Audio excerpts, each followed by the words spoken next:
Quería platicar sobre la película de Parasite. La verdad es que es una película que más allá de, me gustó o no me gustó, yo creo que es una película que sí merece análisis, tiene muchas cosas muy interesantes. Tengo mis reservas con el hecho de que esta película haya ganado el Oscar, porque se me hace inclusive extraño que una película que sea una crítica al consumismo y al capitalismo se vuelve objeto de consumo del capitalismo y del consumismo. Y obviamente el hecho de que gane Oscar pues es casi como la premiación y la aceptación de que sí, o sea, esta película también se volvió un producto de consumo, lo cual habla del obsceno y cínico que es el mercado, que absolutamente a todo se adapta. O sea, imagínate que es un mercado tan poderoso y es un sistema tan fuerte, tan difícil de derrocar, que transforma la crítica en un objeto de consumo dentro de sí mismo. Eso está muy, muy cabrón. Y el hecho de que haya ganado el Oscar para mí es una historia casi trágica. O sea, me hubiera gustado que hubiera sido realmente una película outlier y demás, pero el hecho de que le hayan dado el Oscar se me hace bien extraño. Pero bueno, primero un poco de contexto. Digo, 2019 fue un año de muchas críticas hacia este problema de la división entre clases. Y creo que Parasite es un excelente ejemplo de cómo este tema de la división entre clases se volvió un tema muy pertinente, inclusive pues permeó a cultura popular y pues se transformó en una película ganadora de Oscar. Lo voy a poner un poquito en contexto con la historia del Joker, con la historia del Guasón. Como el último review de película que hice fue el Joker, quiero hacer esta distinción entre Joker y Parasite. Los dos de alguna manera hablan de la relación de la gente de clase baja con el sueño de salir de su nivel socioeconómico o su relación con el sueño de romper el capitalismo, donde el Joker, pues obviamente completamente abandonado por la sociedad, él no tenía seguros de gastos médicos, él se tuvo que hacer cargo de su mamá, no recibía los apoyos de salud que necesitaba, él dejó de creer en el sueño de que podía ascender de clase o podía salirse del sistema capitalista. Y por otro lado, en Parasite, los Kim, o sea, los pobres, los que viven en las cocheras, en los subsuelos de Corea, ellos todavía creen en el sueño. Pero lo interesante es cómo las dos películas te muestran que tanto la gente que deja de creer en el sueño acaba volviéndose pues caótica, distópica, anárquica, fanática de su propia ideología y pues obviamente no es un final que nadie quiere. Y por otro lado, la película de Parasite te enseña qué pasa cuando la gente cree en el sueño de subir la escalera socioeconómica y migrar hacia otros niveles y lo mal que puede salir. Entonces eso me parece lo más complicado de analizar como este momento histórico del entretenimiento y el rol que juega Parasite, digamos que en esta como locura colectiva que estamos viviendo del postcapitalismo o del capitalismo, más bien es como apocalipsis capitalista, es esta idea de que tanto la gente que cree en el sueño de cambiar de nivel socioeconómico como la gente que deja de creer en el sueño, ninguno de los dos tiene un outcome positivo. Y el cine muchas veces logra capturar esta frustración y la transforma en piezas de entretenimiento. Dejando el guión de Guasón de lado, un breve recordatorio de la película Parasite, está esta familia que son los Kim, que es una familia muy pobre, que vive como en un subsuelo en Corea. Supongo que es Seúl, digo, se ve como una ciudad grande y moderna de Corea. El amigo del hijo mayor de la familia le ofrece la oportunidad de transformarse en maestro de inglés de una niña rica que vive en los barrios altos, ricos y altos de nivel socioeconómico de la misma ciudad. Tiene una oportunidad de volverse maestro de esta chava, ¿no? Y ganar dinero. A partir de ese momento, la familia se empieza a infiltrar y se empieza como a colgar de los diferentes puestos de servicio que tiene la familia rica, que son los Park. Se crea esta como tensión aspiracional de mejorar de vida, ganar más dinero, subir de nivel socioeconómico y demás, ¿no? Algo que se me hace bien interesante y muy bien logrado de la película Parasite es que sale de esta polaridad entre los ricos y los pobres, ¿sabes? O sea, me parece muy, muy bien logrado el hecho de que no es una película que pone a los ricos como malos y a los pobres como buenos, o a los pobres como malos y a los ricos como buenos, o sea, no es así. Para empezar, todo está como muy en gris, o sea, realmente es muy difícil decir quién es el villano, quién es el bueno, quién es el malo. Y el otro es que el antagonismo no se siente solo de arriba hacia abajo, sino que se siente mucho transversal. ¿A qué me refiero con transversal? Aún entre los pobres hay antagonismos, que esto es lo interesante, porque si en algún momento Marx habló de esta idea de la importancia de que se uniera al proletariado, la clase trabajadora, la clase baja, y solo a través de esa unión de clases lograríamos de alguna manera un movimiento subversivo que cambiara la estructura sociodemográfica, en esta película está bien interesante porque entre los pobres se odian y literal están dispuestos a matarse entre ellos para seguir progresando, lo cual es bastante real y creo que la gente no le da suficiente énfasis a ese hecho. O sea, desde el principio de la película hay una chava que viene y los contrata para doblar cajas de pizza y en algún momento cuando mejora su situación ellos la tratan mal a ella. Después cuando se meten a la casa y logran sustituir a la familia anterior que estaba en la casa, inclusive están dispuestos a matar o a dejar en la miseria a los que estaban anteriormente con tal de ellos quedarse con ese beneficio de ahora vivir dependiendo de los Park, ¿no? Todo esto se genera de alguna manera Pues por muchos casos la necesidad. Y creo que esta necesidad está bien establecida en la película a través de la metáfora de las escaleras. O sea, literal, tú ves cómo ellos pasan de un subsuelo, está la periferia, que es la clase baja de Corea, y ellos están abajo de la clase baja de Corea. Y después van subiendo, subiendo, subiendo, subiendo, hasta que llegan a una casa que literal son puras escaleras, está hermosa la casa en una montaña muy alta. Ya cuando ves hacia arriba ya ni siquiera parece que estás en una ciudad, lo único que ves es la naturaleza, el cielo y demás. Está este tema como de contemplación. Y las escaleras es esta aspiración como a la subida socioeconómica. Algo bien interesante aquí es que, a mi entender, aquí las escaleras, ellos las representan a través de un tema que es la educación. La primera entrada que los Kim tienen a la vida de los Parks es a través de la promesa de un maestro de inglés. Entonces este chavo, que supuestamente pues, es más educado que la niña rica en inglés, le va a dar clases de inglés y finge tener la educación, o sea, fingen tener el diploma, pero a ver, aunque finge tener el diploma, sí hablaba buen inglés y le estaba enseñando inglés a la chava. Y la otra chava finge ser maestra de pintura para enseñarle al niño o guiar al niño a descubrir su talento, ¿no? Marx hablaba de esta idea de cómo el capitalismo crea una cosa que se llama alienación del trabajo. Y aquí voy a hacer como una pauta para tratar de estructurar cómo se da este sentimiento de alienación en la película de Parasite. La idea de alienación del trabajo es, primero, ¿por qué el trabajo es importante? Porque el trabajo de alguna manera nos conecta como sociedad, crea este sentimiento como de colaboración, es esta idea de que vamos a construir una visión del futuro, tenemos un horizonte en común para el futuro de la humanidad y lo vamos a construir juntos. Entonces yo voy a construir carreteras y tú vas a hacer comida y tú vas a hacer ropa y tú te vas a encargar de la seguridad, tú del alumbrado público, y este sentimiento de colaboración es lo que hace que trabajemos hacia un horizonte en común. ¿Qué pasa con el capitalismo o a grandes rasgos con la industrialización de alguna manera? Es que nosotros nos sentimos alienados del fruto de nuestro trabajo. Tú ya no haces una canoa y ves la canoa y dices, yo hice este barquito. No, o sea, tú eres una persona que trabaja en una planta, que hace tornillos para un tren. Tú no te ves reflejado en el tren, tú no te sientes parte del mérito del tren que carga comida de un pueblo a otro. O sea, tú ves un tren pasar y dices, va, pues es otro tren. No sientes ese tren lo hice yo porque yo trabajé picándole a la máquina que hace los tornillos que tal vez van en una pieza del motor de ese tren. Y lo otro es que el capitalismo también nos ha hecho sumamente reemplazables. O sea, es muy fácil que tú mañana pues ya no eres tan eficiente y la empresa simplemente pues contrata a otra persona para reemplazar. Este sentimiento de alienación nos hace sentirnos desconectados como sociedad. O sea, ya no nos vemos vinculados a pues lo que el trabajo del otro yo le doy valor, lo que yo estoy haciendo el otro entiende el valor. Y la alienación nos empuja mucho al individualismo. Mucho de esta época que estamos viviendo, sumamente narcisista, individualista, tiene que ver como una repercusión de esta etapa posmodernista de la alienación del trabajo. Entonces, aquí pasa algo bien raro, porque los ricos también sufren de alienación. Es un CEO rico de una empresa de gadgets, de digital y demás, pero él tampoco se ve reflejado en su trabajo. Y la señora, de hecho, rica, pues está bebiendo a las 10 de la mañana y pasta borracha en una mesa, porque pues ella es una ama de casa que se dedica a cuidar a sus hijos. Entonces, también hay un sentimiento de alienación, no hay un orgullo trascendental en lo que hacen. Tal vez un personaje tiene orgullo en lo que hace es el papá de la familia rica, que él es este como líder superior que todo el mundo admira y demás, que él tiene sus propios problemas, pero hay un sentimiento de alienación. Este sentimiento de alienación de los ricos los lleva de alguna manera a consumir pseudocultura, y esto se ve mucho en la película. Está esta idea de la alienación con la cultura occidental. Ellos son orientales, ¿no? Entonces tienen alienación con la cultura occidental y al mismo tiempo desean pseudoconsumirla. ¿Por qué pseudoconsumirla? Clases de inglés de un maestro falso. El niño está obsesionado con la cultura de los indios y es una cultura falsa. O sea, esta idea de las tiendas de campaña y ¿sabes? Los penaches y tirándose flechas con la muchacha y demás. Y por último está esta idea del niño como artista pop. La familia rica, alienada también, se ve como en la necesidad y cae seducida en el consumo de la pseudocultura.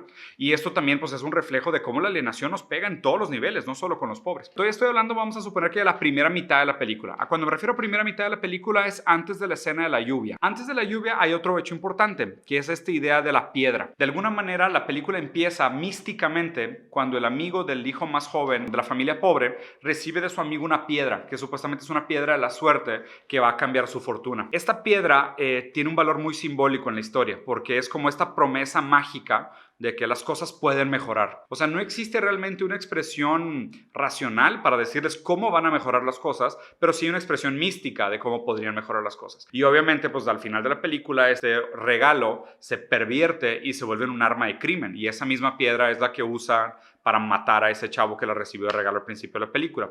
Ese elemento también está como conectado bien interesante al principio y al final. Hablemos de la lluvia torrencial. La lluvia torrencial es una parte muy importante de la película. A mi entender, esa escena probablemente es de las escenas más claves. Es cuando el niño se fue a dormir afuera porque puso su tienda de campaña de indio. Los papás ricos están sentados en el sillón observando al niño, cuidándolo. Los pobres están abajo de la mesa, escondidos, mandándose mensajitos ocultos. Y ahí pasa algo bien interesante. ¿Por qué? Hay otro factor común que sucede en toda la película, que es el tema del olor. El olor empieza desde el principio, cuando ellos están todavía, que hablan de la dificultad de lavar ropa, de que la cantidad de ropa que hay que lavar y lo difícil que es, el hecho de que como están ellos en un subsuelo hay mucha humedad, porque se acumula mucha humedad, y obviamente pues eso implica, ¿no? Ese olor existe en toda la película como un común denominador, como si fuera un exceso, ¿sabes? Algo viscoso, algo lo real del psicoanálisis. Esta idea como muy grosera, muy sucia, es la secreción, es lo que sobra, es el exceso. Es el goce, es el sentido del exceso, de lo que sobra, de la fórmula del capitalismo. ¿Okay? ¿Por qué este olor es tan importante? El olor que es característico de los pobres, que ellos mismos no pueden percibir, solo lo perciben cuando se hace evidente a través de los otros. Para los otros es insoportable, ¿sabes? O sea, para los ricos es de que el carro huele feo, al final cuando está el cadáver, el papá viene a recoger las llaves y huele feo, se tapa la nariz para agarrar las llaves. O sea, parece que le da más repugna el olor a pobre que el hecho de que sea un cadáver. Y eso obviamente pues también es lo que detona el último asesinato. Pero ahí lo interesante es que ese mismo olor, en esa escena de la lluvia, tiene una inversión de papel, que para mí fue cuando quedó evidente que realmente el olor es el goce de esta película. Una escena donde el papá de los pobres, Kim, se gana el puesto de chofer del rico, lo que hacen es que esconden un calzón abajo del asiento trasero de su Mercedes. Y después lo usan para incriminar al chofer anterior diciendo que era un mujeriego o lo que sea, ¿no? Entonces él llega con ese calzón, se lo enseña a su esposa, los dos repugnados de que, qué asco, un calzón todo chafo y huele horrible, huele a chava y así, de que huele a vagina, lo que sea. Pero después, en esa escena torrencial de la lluvia, ellos están, haz de cuenta, que admirando su hijo. Su hijo es como su obra narcisista, nosotros lo hicimos. Aparte tenemos esta ventana enorme que parece como una tele, vemos la naturaleza en todo su esplendor, en su belleza, gozamos de nuestra riqueza. Y justo en ese momento se da una escena sexual entre el papá y la mamá, los ricos, y usan la historia del calzón apestoso. Hablan del calzón y se refieren al olor del calzón para empezar a estimularse sexualmente. Entonces ahí es donde para mí está esta inversión perversa del goce. O sea, que ellos muy internamente gozan de ese exceso, ¿sabes? O sea, gozan de ese exceso de nos aprovechamos de los pobres y ellos sufren y obviamente pues todo nuestro placer viene en contraste al sufrimiento de los otros. Y en esa escena queda sumamente evidente. Y luego, en esa lluvia torrencial pasa otra cosa bien interesante. Ves la repercusión o la percepción de la lluvia desde la perspectiva del rico contra la perspectiva del pobre. El rico ve la lluvia diciendo, ay, qué padre, va a llover, se quitó todas las nubes sucias que están arriba de la ciudad, inclusive quedó tan bonito el cielo que ahora vamos a hacer la piñata del niño afuera. Y los pobres literal están con agua hasta el cuello, hay mierda saliendo como si fuera una fuente del baño de su casa. Por eso para mí esa escena de la lluvia es como un parteaguas, porque inclusive la lluvia hace que los pobres tengan que dormir en este como gimnasio o en este lugar de apoyo para la gente que quedó desalojada por la lluvia, y el olor se hace todavía más intenso, todavía más insoportable. Aquí pues ya nos lleva básicamente al desenlace de la película, que es esta idea de los pobres contra los pobres. Toda la película hasta donde se revela que la casa de los ricos tiene este búnker, toda la película había sido muy lineal hacia arriba. Pero lo interesante de que la casa tenga un búnker es este hecho de decir, aún dentro de los círculos superiores hay círculos adentro.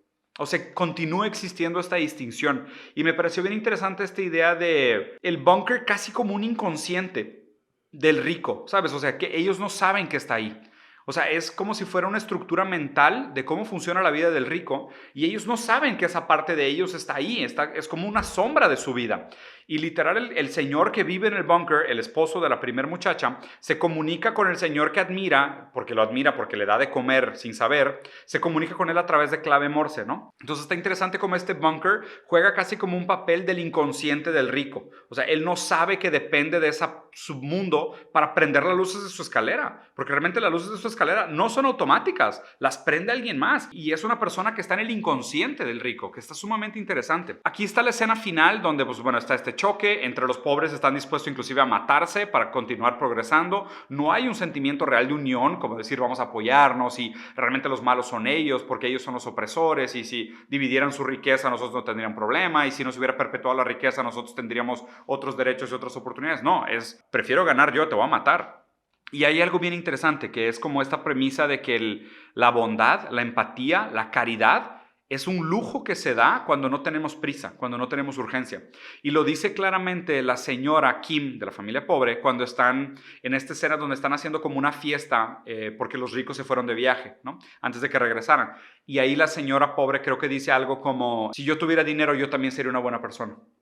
Como diciendo, lo que me hace ser mala persona es a la situación a la que estoy condicionada. Lo cual, aunque sí tenga algo de real, no necesariamente es cierto, porque la película no te lo plantea así como los buenos son los ricos o los buenos son los pobres y los malos son los otros. O sea, todos ellos tienen sus cosas buenas y sus cosas malas. De hecho, creo que cada uno de los personajes se puede juzgar como pues, un humano, ¿no? O sea, que tiene características positivas, características negativas, más allá de la clase social a la que pertenece. No creo que sea tan fácil tachar. El verdadero enemigo aquí es el sistema. La gran pregunta para mí que plantea esta película es, ¿quiénes son los parásitos? Plantéense esto, ¿quiénes son los parásitos? ¿Los Kim o los Park? O sea, ¿los pobres o los ricos? Porque la primera premisa es, no, los parásitos son los pobres, porque los parásitos están infiltrando a la casa de los ricos y están dependiendo de ellos y robándoles comida y robándoles dinero y quitándoles el puesto y quedándose con los sueldos para sobrevivir. Pero por otro lado, o sea, realmente la lectura marxista del capital sería que los parásitos son los ricos, porque los ricos acumulan capital explotando la labor o la mano de obra barata de los pobres. La verdad aquí es que lo que hace muy bien esta película es que te plantea que dentro del modelo capitalista y consumista posmoderno, todos somos parásitos. Todos somos parásitos. O sea, dependemos unos de otros, pero de una manera alienada. O sea, y ahí es donde reside el problema. Es diferente si a esta idea de parasital le pusieras la idea de colaboración, porque si todos colaboráramos y hubiera un sentimiento de mayor igualdad de colaboración, es diferente. Aquí es parasital porque parece condicionante en el sentido de explotación, abuso, ¿sabes? Dolor, sufrimiento, pena, vergüenza, ¿sabes? Repugna. O sea, eso es lo que lo transforma en parasital, porque la correlación de alguna manera continúa existiendo. Y para cerrar, lo que me parece interesante, los últimos dos puntos que quería señalar es primero, la idea de la comunicación, que está bien padre para mí cómo la película juega con el contraste entre el valor de la comunicación de WhatsApp, la comunicación instantánea, la comunicación digital y la comunicación de código clave Morse, ¿ok? De clave Morse. WhatsApp está bastante presente en la película, ¿no? De hecho, o sea, dicen santo Wi-Fi cuando están de que parados en el baño tratando de agarrar el internet gratis de los vecinos. Pero si te fijas, la comunicación de WhatsApp, que es la comunicación instantánea, es realmente una pseudocomunicación. ¿A qué me refiero con pseudocomunicación? Son estos actos de comunicación que no cambian nada. O sea, son los actos que permiten que continúe existiendo la ilusión. Es de que ya voy llegando, te quiero mucho, ya vienen de regreso, dile esto, haz esto. O sea, la pseudocomunicación es la comunicación que se hace de manera inmediata, de manera digital. Por otro lado, está lo que pasa en clave Morse, que solo lo perciben los niños y los fantasmas. O sea, solo el niño sabe clave Morse, porque no está instaurada la tecnología, no se ve el niño con un celular en toda la película, y los fantasmas, que es cuando quedan atrapados en el búnker, ya sea el primer señor o el papá Kim al final de la película. Y solo la comunicación de clave Morse es la comunicación transformacional, es la comunicación que cambiaría algo significante del juego. Pero esa comunicación la gente no tiene acceso a ella, casi como si fuera una crítica al olvido de la cultura, a cómo en la digitalización, en la modernidad, solo le ponemos atención a las cosas nuevas, a las cosas modernas y olvidamos todo lo antiguo, todo lo pasado. Y el último comentario que quiero hacer es que para mí, y digo, saqué un video sobre esto, que es esta idea de la fantasía del educacionismo, ¿no?